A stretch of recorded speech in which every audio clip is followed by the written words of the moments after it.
And welcome to the Market Dominators Real Estate Podcast. We are so glad you are with us today. We are here to show you how we educate, how we advocate, how we negotiate, and how we dominate. Yes, we will uncover important things from expensive repairs to the top things that bring down home values and resale value that hurt your resale value. But also we want to, on this podcast, show you how to build value, how to build equity in your home, and how to make money by being creative and doing things and focusing on things that really matter.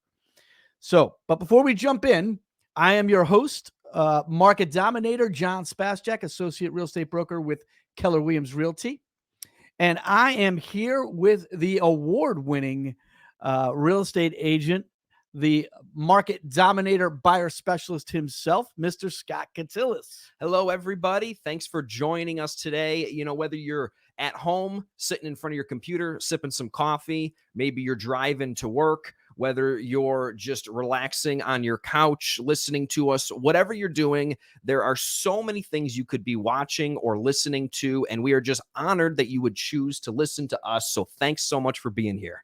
Yes, we are the Market Dominators, and we say welcome. Welcome. So we are here and so glad you're with us.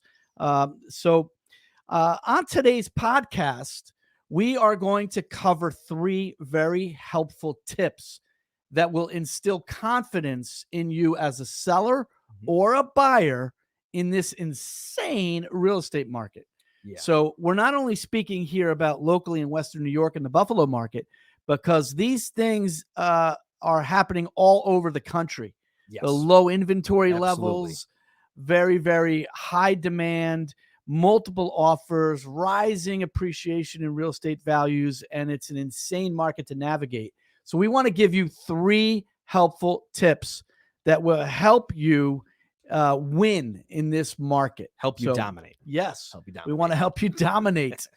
But before we do that, we want to bring you a market update. So we're going to do this every week, and we're going to bring the market. We're going to bring the data, the facts every week as to what's going on in the market. So as you continue to watch our show, you can then see the ebbs and flows of what's going on with the market metrics in the market. So Scott, without any further ado, what is the market update? The market update today. Okay, we want to check out interest rates and we want to check out inventory levels. Okay, so there are really 3 different types of loans that you're going to get when you buy a home. There's multiple loan products that are out there, but for the average consumer, you've got 3 different loan products. There's an FHA loan, there's a VA loan, and there's a conventional loan. Now, you've probably heard of these before. FHA is the Federal Housing Authority, and the current going rate for that is 3.95%. Federal Housing Administration. What did I say? Authority? Authority. Oh, whoops. Sorry, folks. I've probably thrown that around wrong for a while. Yeah. Your FHA loan is 3.95%. That's, assuming a good credit score, and that's a 30-year mortgage. Rates fluctuate depending on how long you take out the mortgage. But in general, you're just a hair below 4%. Now, if you're doing a VA loan, okay, you're a veteran, you're actively serving, or you've served in the past, and you get a VA loan, the rate is 4.05%. So very, very close to the FHA loan. Those 2 products are very similar in a lot of ways, but the rate is just a hair higher for a 30-year loan. And then if you go with a normal, standard, conventional loan, you're looking at 4.5%. So the rate is higher on a conventional loan normally. Little bit more money that it's going to cost you. But at the end of the day, whatever product works best for you is going to be what you go with. Why would someone go with a conventional loan versus an FHA loan if they can get the FHA loan for half a point? Now, half a point when they're 4 and 4.5 is a lot of money. A lot of money. Absolutely. Okay. Yeah. So the percent difference there is probably somewhere, I don't know, it's about 15-17% difference. Right. Okay. Right. So why would you go with conventional loan? Well, there's a couple different reasons why those 2 loan products exist. So an FHA loan, because it's backed by the government, it's backed by HUD, you're going to have a little bit more flexibility in terms of the credit score that you can use to qualify for that loan.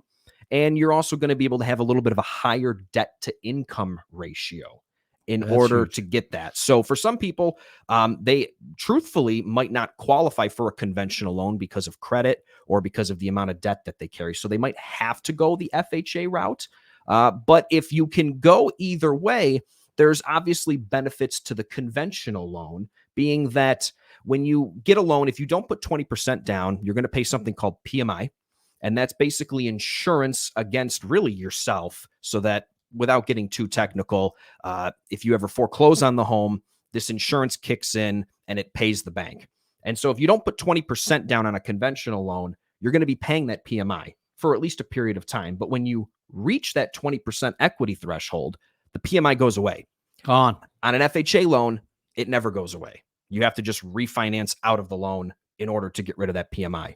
And depending on several different factors, that PMI number can be kind of high. So some people, if they can go conventional, they want to do that because they want to eventually get rid of their Because PMI. PMI could cost you, $100, $200 a month. Yeah, right. It can definitely be up on there. some loans. So Yeah. Okay, so that makes sense. Yep. Okay. So that's the interest rates. Now, super quick, 6 months ago, most of these rates were near 3 or at 3, and like a year ago, even below 3. So you're seeing these rates now really at 4%. They've gone up. That is a lot of money. Well, so the rate was 3 and now it's 4.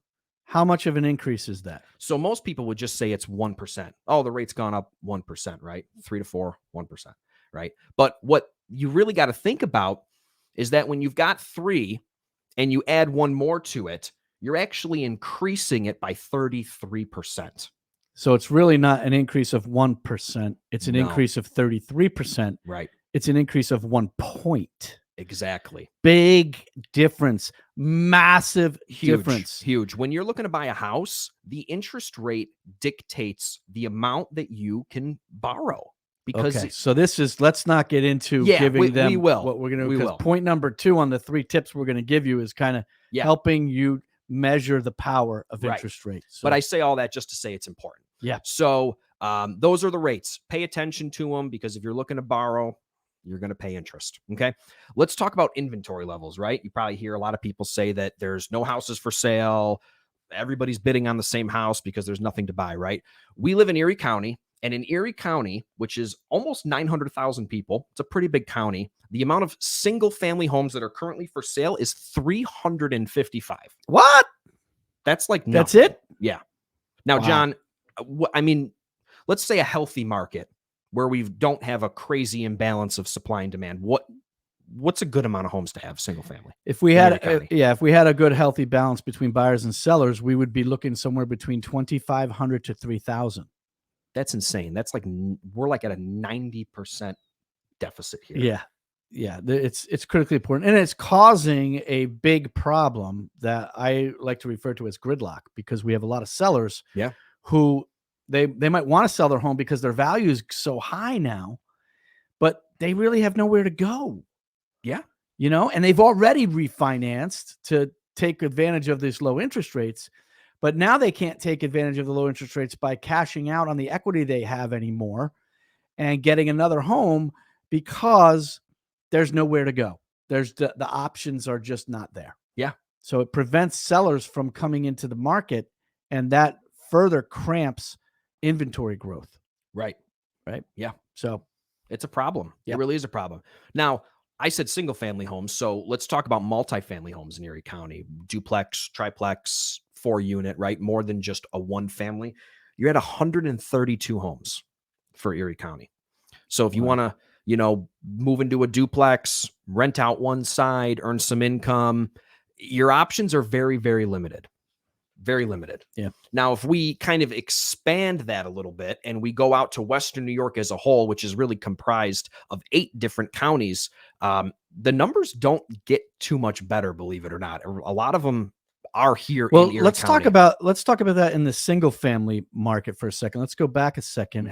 So if there's 300 and what'd you say 51? 355. 355 single family homes in Erie County. How many single family homes are in all of the 8 counties of Western New York? 897. That's it. That's in it. all 8 counties. Yeah. Folks, that's critically important. You're going to need representation, which we're going to talk about. Absolutely. Absolutely. Of somebody that really understands how to navigate for you in this type of market. Yeah. It is critically important. Yep. Because of the playing field that we have out there. Yeah.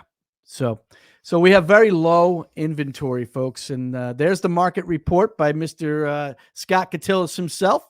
So we appreciate that. Yeah. Now let's talk about this insane market and give our audience 3 helpful tips that you can get out of this podcast that will help you navigate not only the market here, but wherever market you're in throughout the country. Yeah. Because the country is experiencing some very similar things. Normally, we would say real estate is local, and it is. Mm-hmm. But what's interesting right now in our world is all of these markets across the country are experiencing some very similar things that control markets. Number 1, interest rate. Number 2, inventory levels.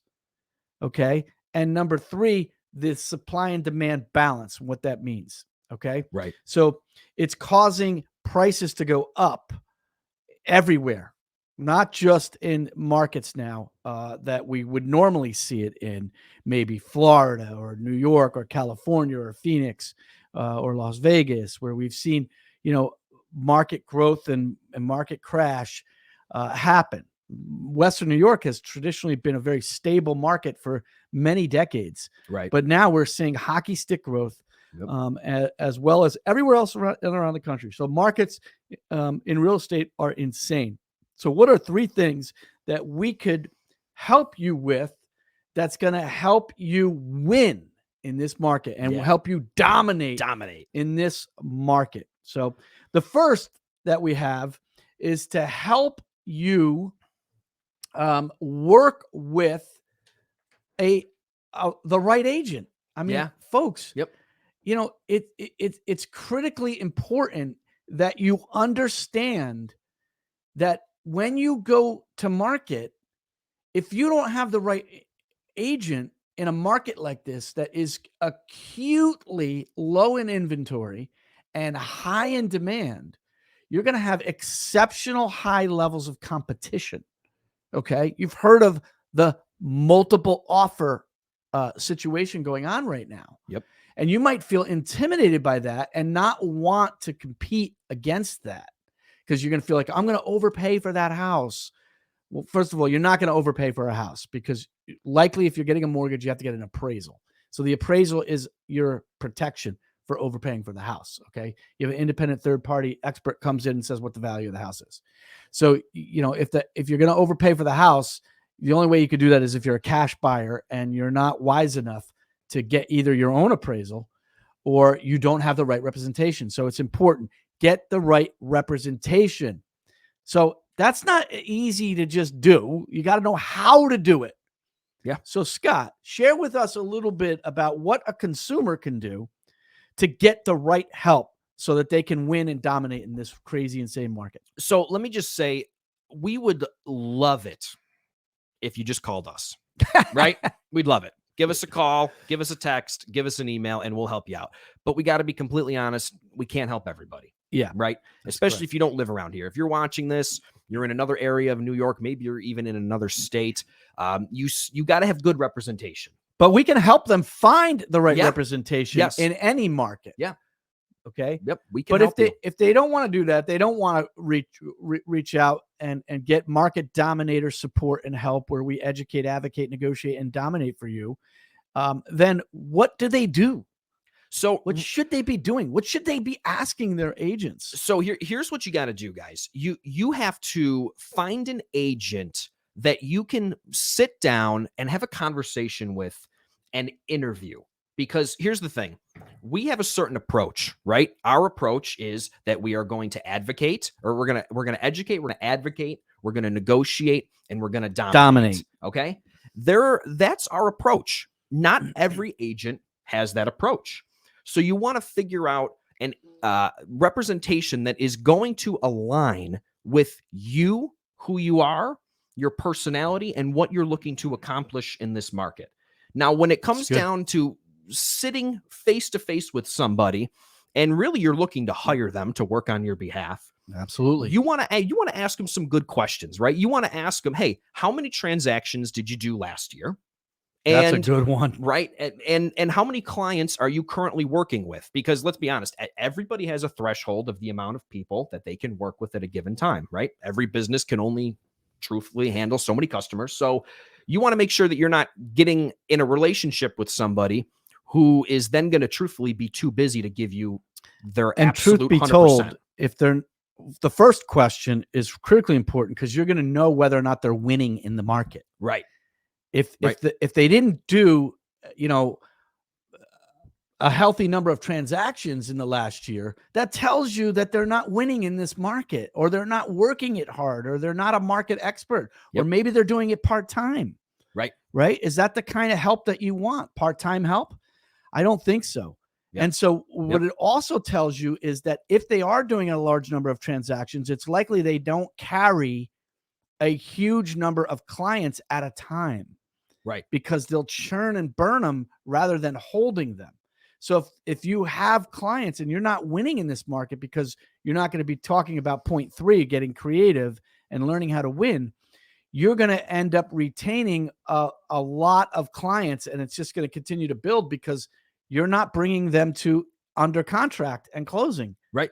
Right. Yeah. You're not winning for them. They're not getting a house and saying, hey, great, here's the keys, and you're moving on. They're sticking with you. So how many transactions have you done in the last year? How many clients are you currently holding? What else? You want to ask them, what are they doing to actually win in this market? So specifically, right? So you want to ask them, hey, listen, if you're helping me buy, what are you doing that's different than everybody else that's going to get my offer accepted? Or if you're looking to hire them to list your home, well, what are you doing other than just throwing a sign in the front yard and, saying showings are from 8 to 5 for 3 days and sitting back waiting for a call, right? Are you using AI? Are you using artificial intelligence to reach out, target buyers for my home that are going to be able to pay a premium for it? Or are you just twiddling your thumbs? Anybody could sell a house in a day here. Usually, and really throughout many, many markets in the country, this is also true. Yeah. The question is what are you going to sell it for? Yep. Can you leverage the market to get as much money for a seller as possible? Agents should be stretching the market now. It's got hockey stick growth. So if you put somebody under contract here at this price and they don't close for another 2 months, okay? Now, some markets close in a few weeks. Here in New York State, because we're an attorney state, it takes about 2 months. Yep. In 2 months, that house might be worth more money by the time you're handing over your keys. Absolutely. So understanding how to measure the market, okay? Understanding how to represent and use the current market to leverage and get as much money as possible. And AI technology is a fantastic way to do that. Ask an agent. This is a great question to ask. And if they fumble or they pause, you're not going to get an instinctual response from them. That's a flag. Yeah. How are you using AI? Don't say artificial intelligence. How are you using AI in this market to help me win? Just ask that question and watch for the response. See what they say. Okay. If somebody says, oh, I'm glad you asked that question, here's what we do with AI to help you win.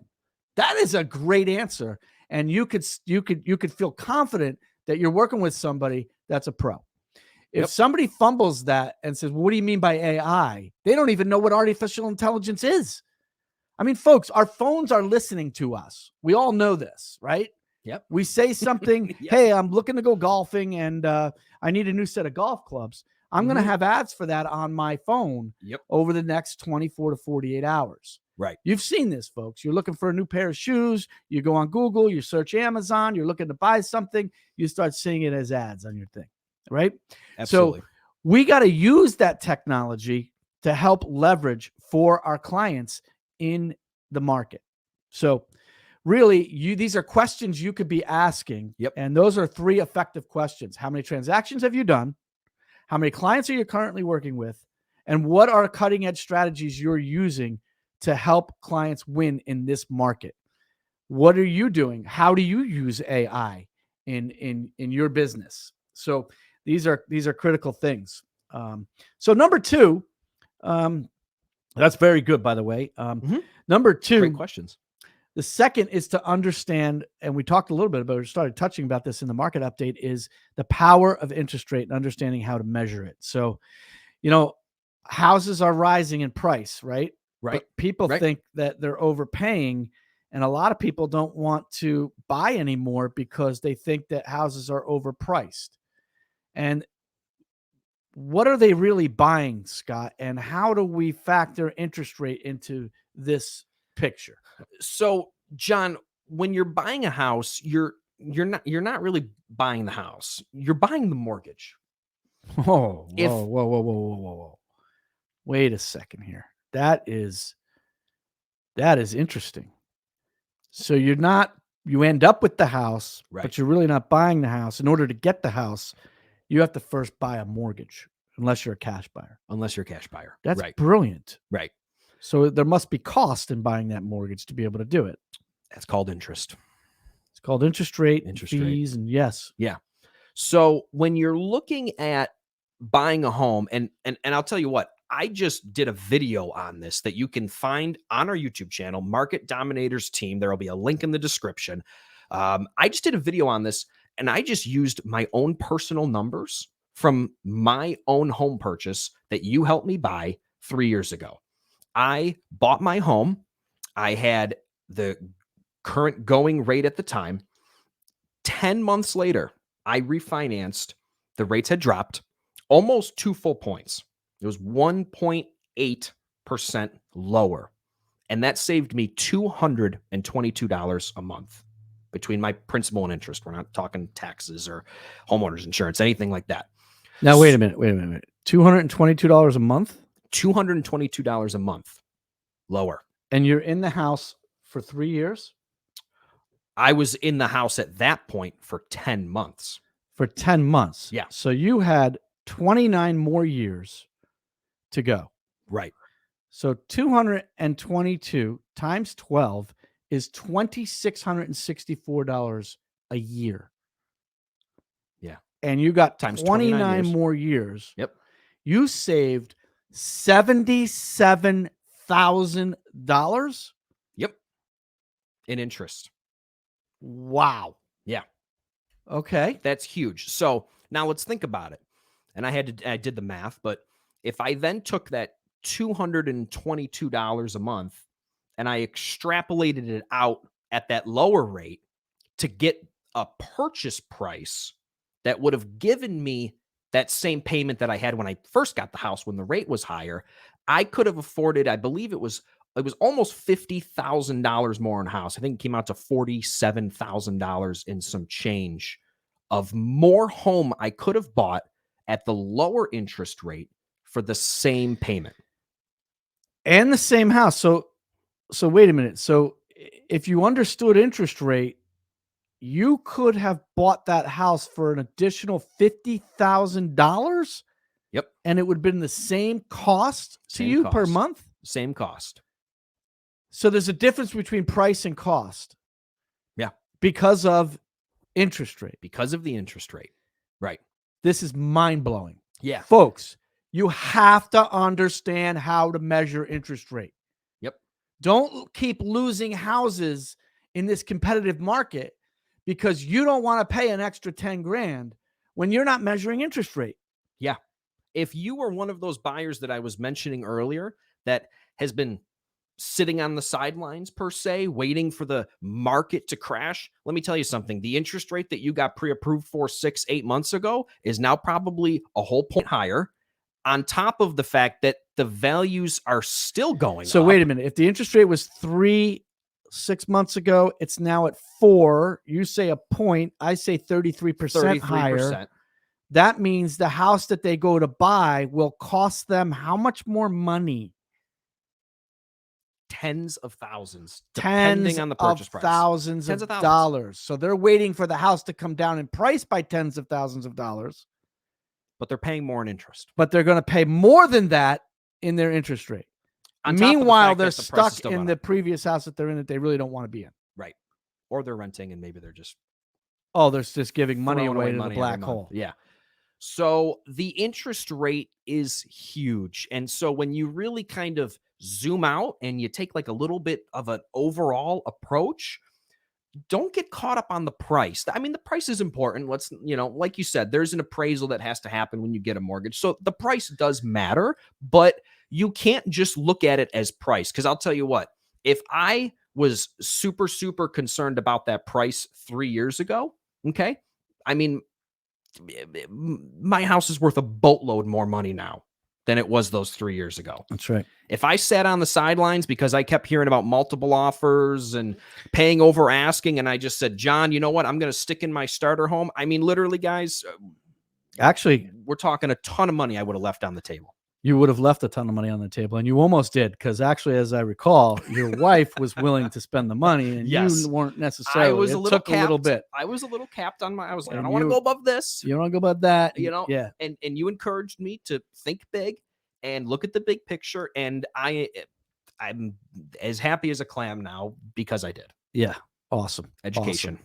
Education. There you go. Yeah. Education. Yep. So, folks, that's tip number 2. Tip number 1 is a review, is get the right agent, know how to ask the right questions. And number 2, understand how to measure interest rate for your situation. Yeah. Don't focus so much on price, even though price of the home is going to ultimately determine what your monthly payment will be. And that has to fit into your budget, granted. But don't get caught up with it, because going another $10,000 on a house might move your payment only by a little bit. You might be able to afford that easily. You don't know. Learn how to measure it. And folks, if you're in the market now, pull the trigger, because interest rates are only going up. Yes. Okay. Yeah. They're only going up. Unfortunately, the times that we're in right now with inflation, there's just a lot going on globally. Rates are certainly not going to be dropping. No. So number 3, folks, this is something that I just cannot believe how many real estate agents we interact with in our market that just do the run of the mill, same old thing that everybody else does. They'll be in a multiple offer situation. I'll have a listing. There's multiple offers coming in. The agent just sends over an offer with a fill in the blank contract. They don't even call me. They don't connect with me. They don't do anything but send an offer over, and those agents continually lose out. And their buyers are putting in offers on 15 different properties over a period of time, and they keep losing and losing and losing. In order to win in this market, you must get creative. Yes. Okay? So how do you get creative when you're putting offers in on a house, Scott? Well, okay, John, when I sit down with any new buyer, and buyers, and we're talking about the market at large, and we're talking about what goes into an offer. When you find a property, you fall in love, you want to put in an offer, there's multiple components. The price is only one component of it. And so what I tell everybody is we have to figure out what is important to the seller. Okay. Now, I really want to stress this to some people. And when I'm talking with my buyers, I will tell them, let's imagine that you guys are selling your house. What in your specific situation would be very helpful? Some people are going to say, well, Scott, we would just want the most money. Okay, great. But it's interesting because, on our previous podcast, we talked about our approach and what it is we really do. And it's a little corny saying, we say we're life transition specialists, right? But that seller is going through some sort of life transition by selling their home. Absolutely. As a buyer's agent, you better find out what that transition is, because you're going to learn a little bit about what some things are going to be helpful for them in your offer, right? Absolutely. Yeah. So, I mean, there are some sellers that, let's use a generalized example. One of the life transitions, they're relocating, right? Okay. They got a new job and they're moving out of state and they're selling the house. Maybe they're moving to Florida to get out of New York State. Maybe they're going to warm and sunshine.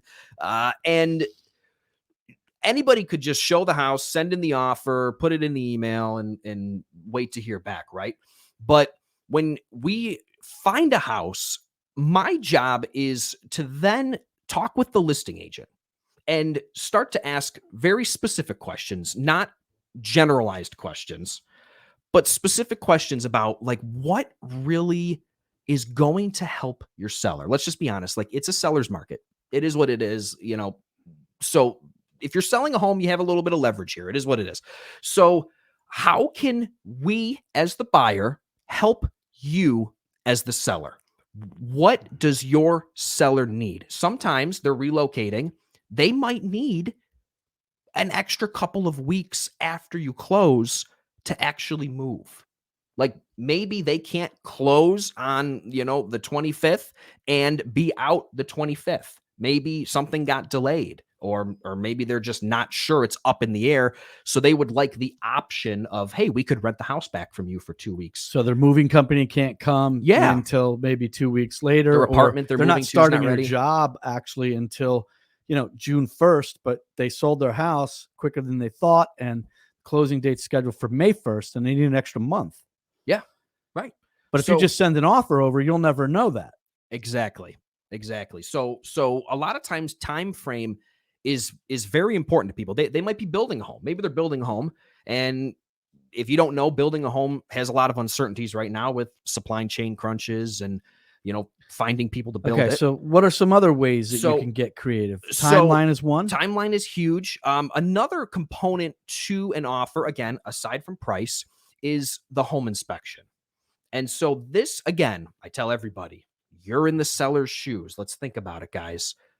If you had two of the same exact offer, but one wasn't doing a home inspection and one was, which one would you pick? And they all, without fail, go the one that's not going to do a home inspection. And we see all kinds of offers with waived home inspections. Yeah. Is that good for buyers? Inherently not. Right. No, right? You're basically saying, I'm taking the house as is. Yeah. And I'm taking the risk, right? So how do you get creative with that? So what we can do, and we've had great success with this, is let's say we look at a house, the people love it. We can schedule like another showing. We don't have to wait. Actually, I was meeting with this couple last night, new buyers, and they said, we were talking about the components of an offer. And they said, Scott, do we do the home inspection before we get the house or after? And I actually stopped. I said, guys, that's a great question. No one's ever actually asked me that. Yeah. Great thinking. We can do it before. And they're like, oh, really? I said, so we schedule a second showing. We come back with our home inspector. It's not going to be the full in-depth 2.5, 3 hours, but it's going to be 45 minutes to an hour of getting like the big majors. We call them the 6 majors, really checking out the big stuff. We will have future podcasts that will break down the 6 majors of a home. Again, all about the education, right? Yeah. So we want to at least be able to give our buyers a peace of mind. So maybe we do that prior to the actual offer due date, or just prior to putting in the offer. Get that peace of mind, and then we can put in an offer with no home inspection. Wow. So the seller gets what they want. Yep. And the buyer gets what they want. Exactly. Being creative. Mm-hmm. Be creative. Now, what else is happening in the market? A lot of real estate offices are training buyer's agents because they keep losing out. And these real estate brokerages are realizing they got to do better training with their agents to help them win in the market, because agents are getting frustrated, buyer's agents particularly. So what are they telling them? Well, they're telling them to waive it, to waive the inspection. They're also telling them, hey, call the listing agent. Oh, call the agent and ask them, what else? How's the house? How's the reception? Is it hot? Is there a lot of offers? And they're also ask the listing agent what else the seller is looking for. Mm-hmm. Right? Right. We've seen this in our own brokerage, and we're hearing it. I'm, as a listing agent, getting this question. It's a very specific question. It says, "What else is your seller looking for other than the best price?" And that question I'm getting is a good question to ask. Yeah. Because it's giving that buyer's agent an opportunity to learn how to get creative. And I will help them, because I will tell them what they can do, because I know what my sellers want, and Right. I'll try to get them a little more. So I'll say, not only do you have to have the best price, but I want you to waive the home inspection. Okay. I want you to use my seller's preferred lender. Right. Okay. Right. So that we have control over the deal. We can monitor everything that's going on. Yep. Now, we can't force that, but hey, they're asking. I'm so glad you asked. Right. My seller would prefer this. Yep. Okay. We're not demanding it. They're asking. We're telling them. Oh, and by the way, my sellers would like to have included in the offer two tickets to opening day to see the Bills in September, or two tickets to a gift card or a gift certificate for $250 gift certificate to Russell Steakhouse. Okay. Yep. Get something, like, get creative. Make it stand out a little bit. Yeah. Make it stand out. You know, we can't tell you the amount of times that I've had listing agents call me and just say, Scott, the way that you communicated with me was different than anybody else. You stayed in touch with me. You were great to talk to. And they even say, like, I can tell that you're going to be somebody that I want to work with. The days of like super hard negotiating, stomping your feet, acting very cold, we're going to get it our way.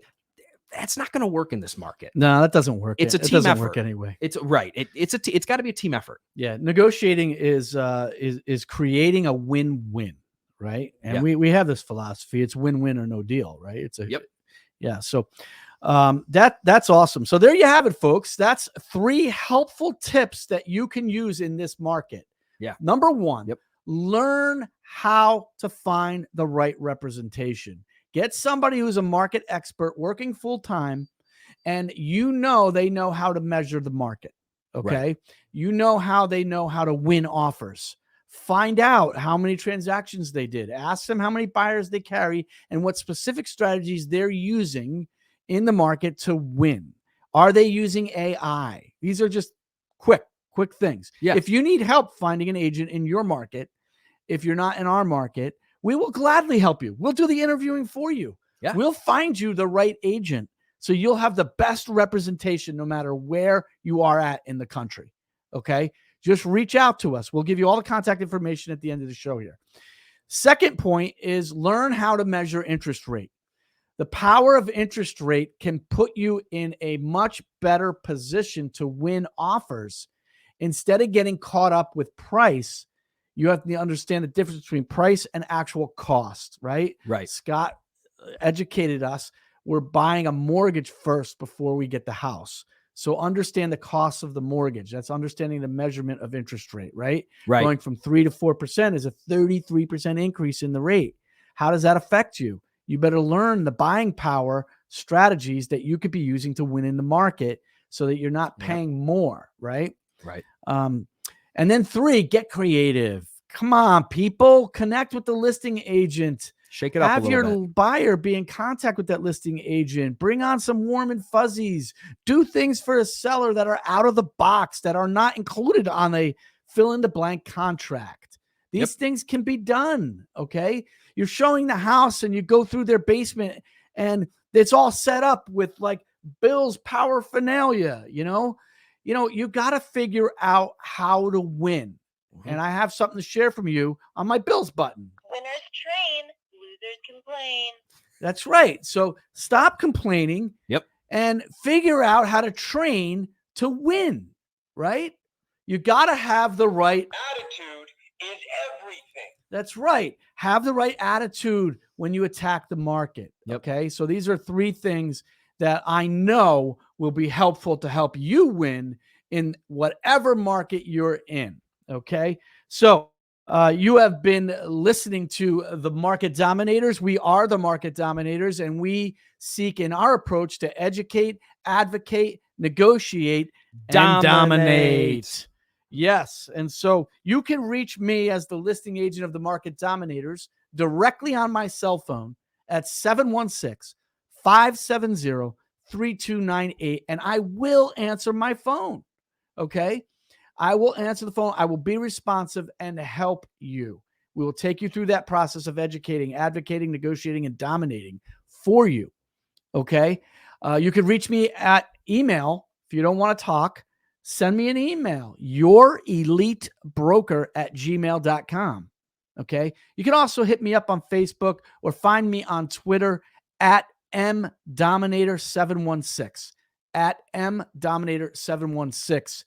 And I am your listing agent. Will help you get as much money in this market as possible, leveraging all the cutting edge strategies and techniques to help you win and dominate. And this over here is Mr. Scott Catillus, award-winning agent and market dominating buyer specialist. How can they reach you? You can call me. You can text me, 716-352-3217. You can email me. It's just my first name, Scott, last name Catillus, Scott Catillus @kw.com. You can find me on Facebook as well, Scott Catillus. Pull me up. I'm there. We're always looking to talk. Awesome. So we are the Market Dominators. You have been listening to the Market Dominators Real Estate Podcast. Please subscribe to our YouTube channel, Market Dominators Team. Market Dominators Team. Like, subscribe, and hit that little bell button because you'll get little notifications as to when we do our next podcast and videos. Hit that channel. Okay. So we are tuning out for today on episode 2. So have a great day.